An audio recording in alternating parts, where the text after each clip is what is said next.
Kembali lagi dalam program Cerita Muslimah di MKTV dan masih dalam segmentasi Bunda Menjawab, di mana sahabat-sahabat bisa memberikan pertanyaan yang tengah, saat ini dialami, ujian yang saat ini tengah dialami. Boleh nanti dilayangkan ya sahabat MKTV ke nomor yang tertera di layar kaca sahabat MKTV. Nanti insya Allah pertanyaan yang masuk seluruhnya ya akan ditampung terlebih dahulu oleh, admin kami, dan nanti setelah difilter insya Allah akan kami coba tayangkan dalam program segmentasi Bunda Menjawab.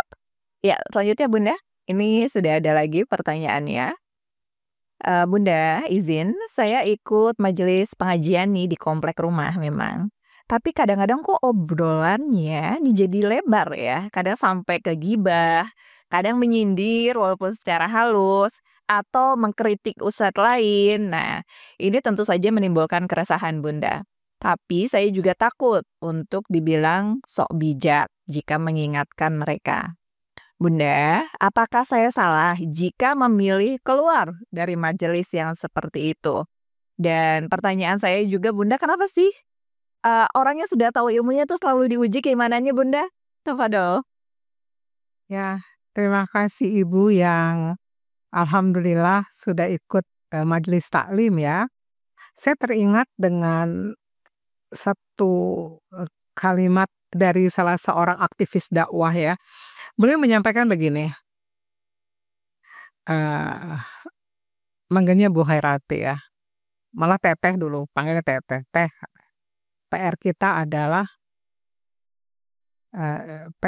adalah di majelis taklim itu adalah gibah, bergunjing, membicarakan aib orang. Padahal mereka baru aja selesai belajar. Tapi begitu keluar dari forum majelis itu atau majelis itu, mereka langsung membicarakan orang lain gitu. Itu saya ingat sekali ya, itu PR katanya gitu. Nah, nggak lama, beberapa waktu yang lalu saya ketemu juga dengan beberapa orang ustazah. Dia juga cerita gitu kepada saya. Umi katanya, manggilnya Umi ya, karena manggil saya itu macam-macam, ada Umi, ada Bunda, ada Ibu. Umi,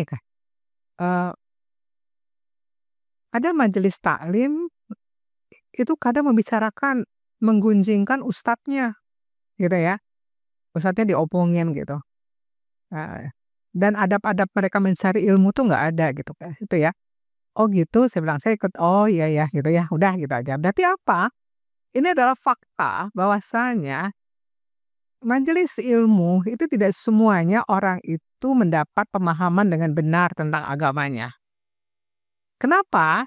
Bisa jadi niat ikut majelis taklim, niatnya bukan karena Allah. Kalau karena Allah, kita teringat hadis riwayat Imam Tirmizi, hadis riwayat An-Nasai tentang yang seorang Arab Baduy, ya kan? Ini saya sering sekali cerita hadis ini. Di mana seorang Arab Baduy masuk Islam bukan karena mau harta gonimah, tetapi karena dia ingin suatu ketika tepat di lehernya ada busur panah, dia syahid dan ke surga. Lalu Rasulullah bersabda, jika engkau jujur kepada Allah, Allah percaya padamu dan Allah sampaikan keinginanmu.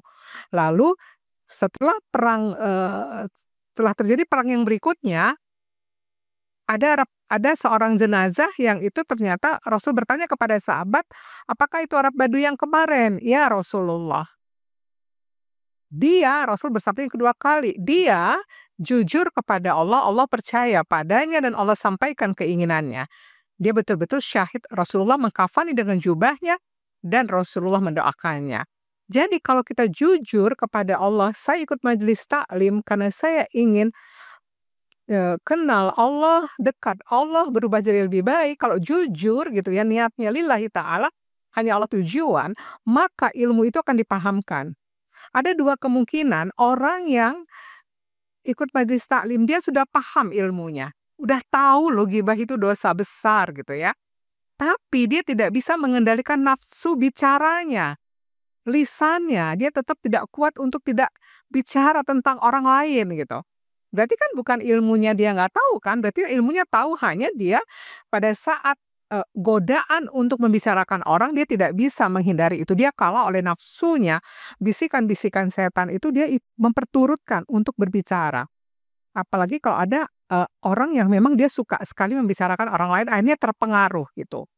Nah, ibu nggak usah heran, nggak usah kaget, memang kita tidak bisa semua orang sesuai dengan harapan kita, walaupun di dalam majelis taklim, walaupun di dalam masjid.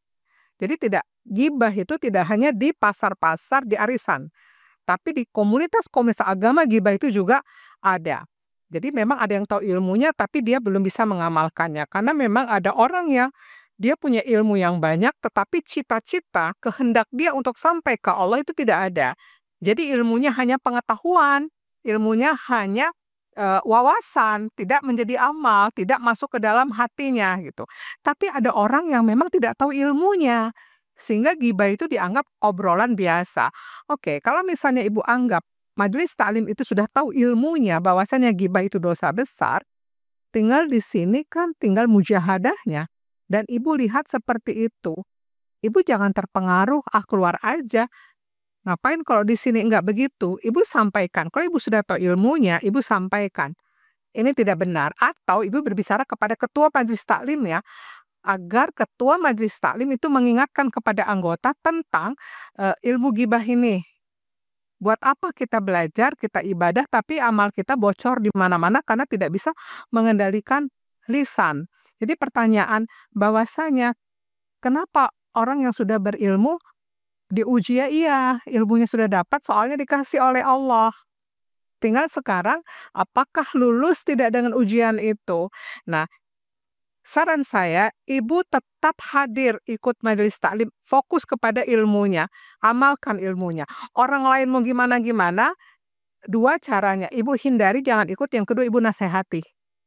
Atau ibu ingatkan kepada ketua majelis taklimnya untuk bisa membangun nilai-nilai di dalam majelis ini. Bukan sekedar kita banyak ilmunya, tapi bagaimana mengamalkan ilmu itu gitu ya. Memang ilmu itu nggak bisa kalau tidak dilatih.